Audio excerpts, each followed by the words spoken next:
उज़रा की काउंसिल और नायब वज़ीर आला डी.के. शिव कुमार की क़ियादत में कर्नाटक हुकूमत ने गवर्नर तावरचंद गहलोत को सख्ती से अपील की है कि वो Mysore urban development authority MUDA site allotment घपले के सिलसिले में वज़ीर आला सिद्धरामैया को जारी करदा शो कॉज नोटिस वापस लें। नोटिस जो 26 जुलाई को जारी किया गया था, एडवोकेट कारकुन टी.जे. इब्राहिम की दरख्वास्त पर मबनी था और इसमें 7 दिन के अंदर जवाब देने का मुतालबा भी किया गया था कि चीफ मिनिस्टर के खिलाफ मुकदमा चलाने की इजाज़त क्यों न दी जाए। नायब वज़ीर आला डी.के. शिव कुमार की ज़ेर सदारत वज़रा की काउंसिल ने नोटिस को आईनी दफ्तर का गलत इस्तेमाल करार दिया है और गवर्नर को केस की हकीकत का जायज़ा लेने का मशवरा दिया। चीफ सेक्रेटरी ने पहले ही एक तफसीली रिपोर्ट के साथ जवाब दिया था कि जस्टिस पी.एन. देसाई की क़ियादत में अदालती तहक़ीक़ात की गई थी।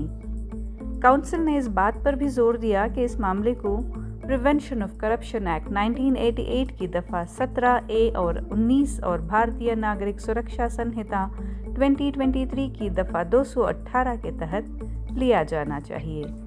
शिव कुमार और दीगर कैबिनेट मिनिस्टर्स ने गवर्नर पर बेजा जल्दबाजी से काम लेने और तरीक़ेकार को न अपनाने का इल्ज़ाम लगाया है।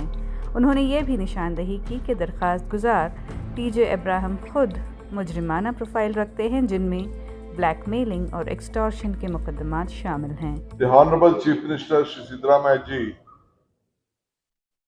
had given the advice to the cabinet to conduct a meeting under my chairmanship.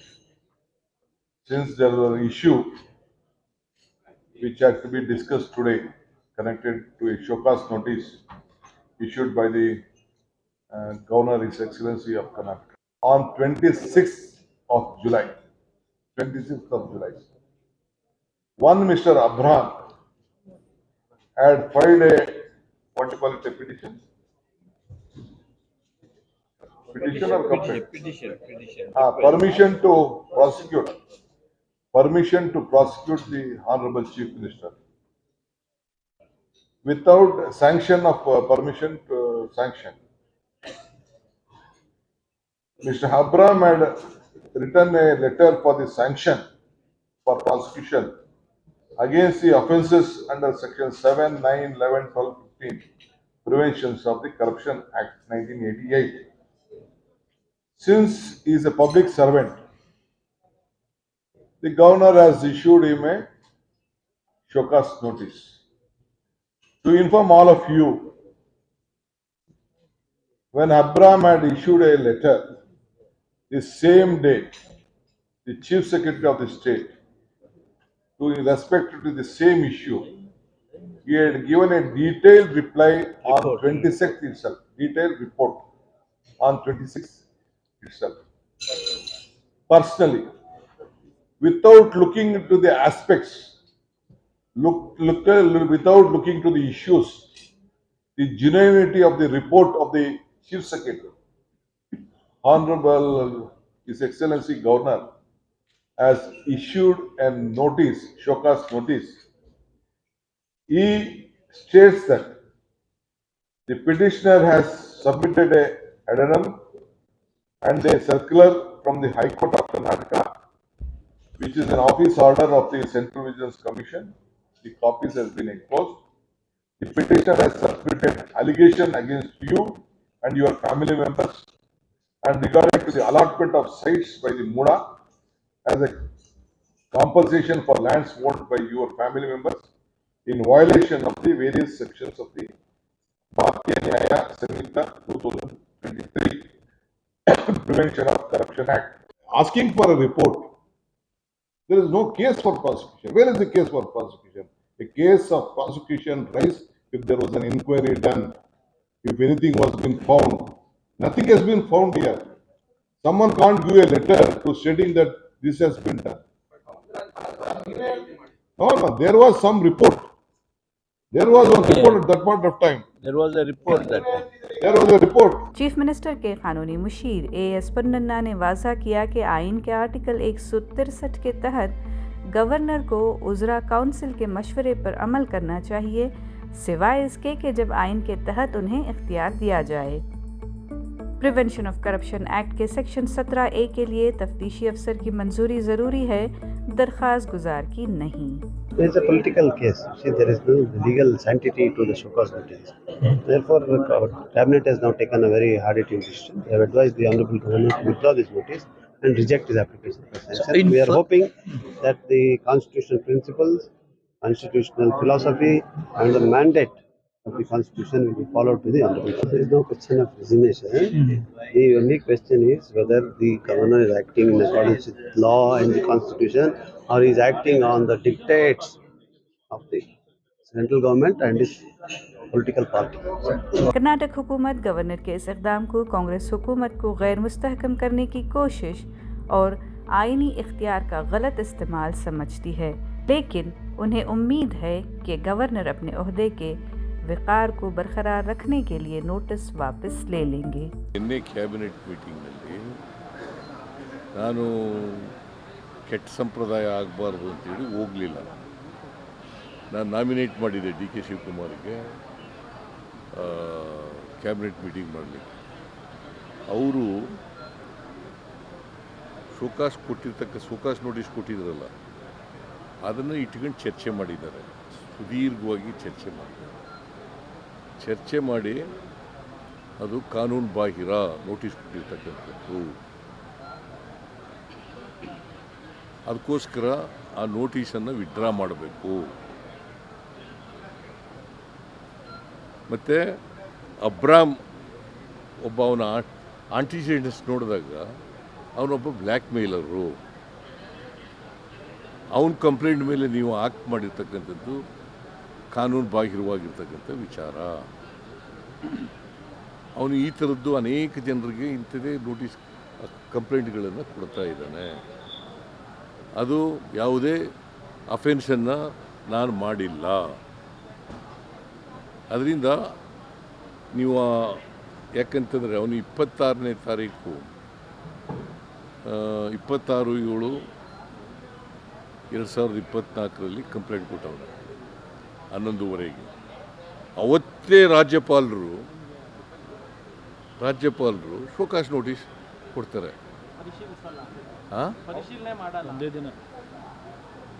ಒಂದೇ ದಿನದಲ್ಲಿ ಅಷ್ಟೊಂದು ಕಂಪ್ಲೇಂಟನ್ನು, ಲೀಗಲ್ ಮ್ಯಾಟರು ಇರ್ತಕ್ಕಂಥದ್ದು, ಎಲೆಕ್ಟೆಡ್ ಗೌರ್ಮೆಂಟ್ನ ಚೀಫ್ ಮಿನಿಸ್ಟ್ರು ನಾನು 136 ಜನ ಆಶೀರ್ವಾದ ಮಾಡಿ ಕಳಿಸಿದ್ದಾರೆ.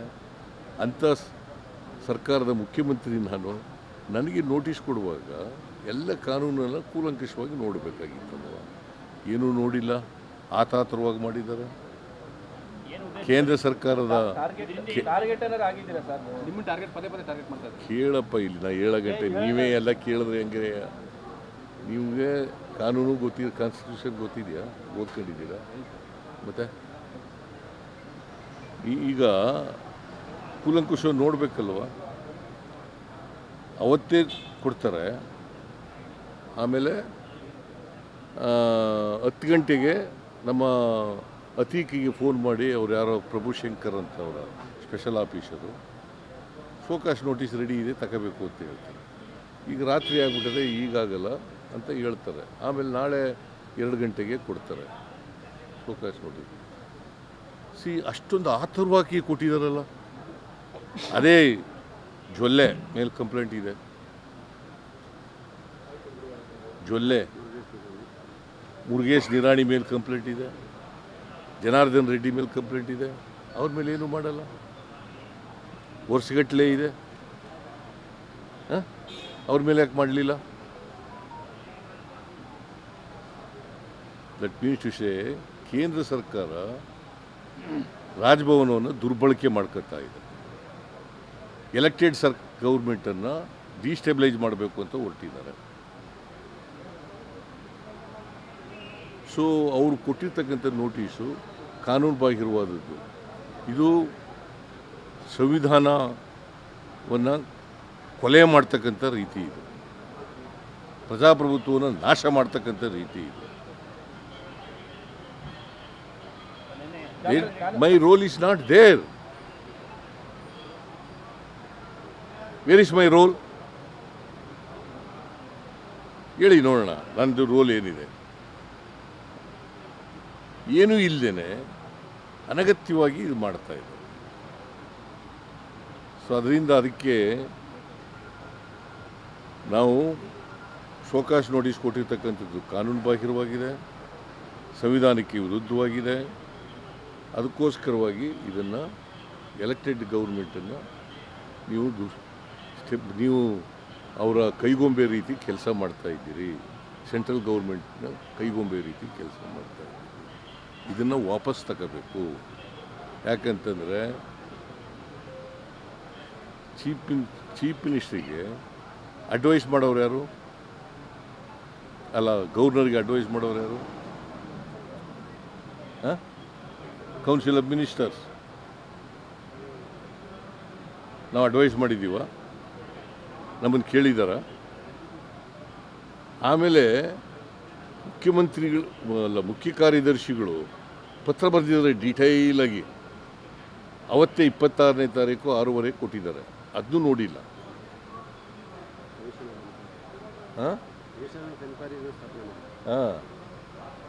ಆಮೇಲೆ ನಾವು ಜುಡಿಷಿಯಲ್ ಕಮಿಷನ್ ಮಾಡಿದ್ದೀವಿ 14ನೇ ತಾರೀಕೆ. ಅದು ಜುಡಿಷಿಯಲ್ ಕಮಿಷನ್ ಮಾಡಿದ್ಮೇಲೆ ಯಾಕೆ ಮಾಡಿರೋದು ಜುಡಿಷಿಯಲ್ ಕಮಿಷನ್ನ? ಅದ್ರ ವರದಿ ಬರಬೇಕಲ್ಲ. ಏನಾದ್ರು ಕಾನೂನು ರೀತಿ ತಪ್ಪುಗಳಾಗಿದ್ದರೆ ಅದನ್ನು ಎಂಕ್ವೈರಿ ಮಾಡಿ ಕೊಡಿ ರಿಪೋರ್ಟನ್ನು ಅಂತ ಹೇಳಿದ್ದೀವಿ. ಅದನ್ನು ಕನ್ಸಿಡರ್ ಮಾಡಿಲ್ಲ. ಸೊ ಇವರು ರಾಜ್ಯಪಾಲರು ಸಂಪೂರ್ಣವಾಗಿ ಕೇಂದ್ರ ಸರ್ಕಾರದ ಕೈಗೊಂಬೆ ರೀತಿಯಲ್ಲಿ ಕೆಲಸ ಮಾಡಿದ್ದಾರೆ. BJP JDSನವರ ಕೈಗೊಂಬೆಯಾಗಿ ಕೆಲಸ ಮಾಡಿದ್ದಾರೆ ಅಂತ. ಯಾವುದು ಏನು ಎಲ್ಲ ಎಕ್ಸ್ಪ್ಲೈನ್ ಮಾಡಿದ್ದೀನಿ ಅವ್ರಿಗೆ ವಸ್ತುಸ್ಥಿತಿ ಪರಿಸ್ಥಿತಿ ಅರ್ಥ ಆಗಿದೆ. See, when so many private complaints has been lodged, when it has reached governor's doorsteps, governor is bound to act. If he is so innocent, probably Chief Minister by this time should have answered the queries raised by respected governor, rather than running away, rather than taking the shelter and protection of his cabinet colleagues. So I demand Chief Minister, instead of trying to take escape route, let him answer the questions raised by the governor. Sir, was it an escaping tactic? Yesterday the Council of Ministers decision requesting the governor to take back the decision and reject the plea by advice. They are saying it was advice. See, being a responsible government, when the opposition had raised the same issue on the floor of the House, is it not the duty of the Chief Minister to give the reply to opposition party? You are the Chief Minister. During your tenure, more than 4,000 crores has been lost to the exchequer of the Mysore Urban Development Authority. Your family is the beneficiary of the allotment of sites. And Estate Development Corporation scam, more than 187 crores has been siphoned off. And you are not answering